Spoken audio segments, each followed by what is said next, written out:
kaldır. Bırak beni. Bırak beni, bana git. Bir şey olsa haber verin.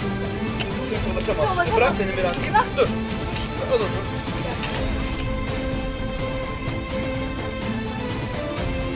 Olmaz şimdi gideceğim. Konuşacağım. Affet beni. Affet beni baba. Ben bu yolu zaten Bulmaya çalıştım biraz bunlarda.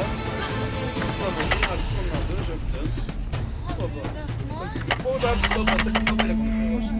Baba sakın beni bırakma baba derken Ben de çöktüm çok hocam. yanına. Karşısına mı çöktüm? Yanına çöktüm. Sonra bir şey.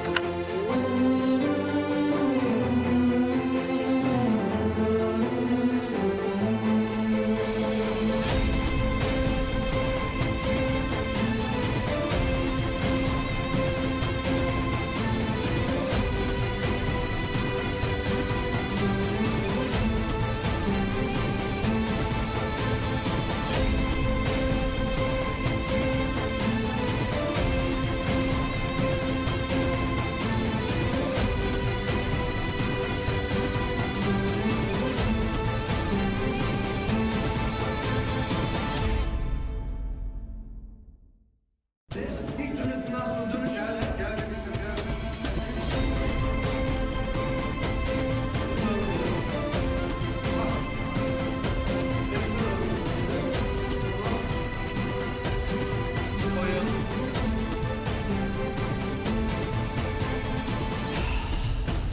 Dur Ebru dur daha seni bulmadık.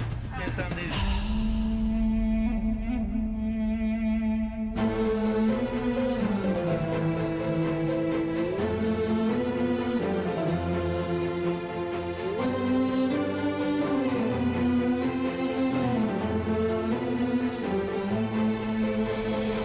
Çevir.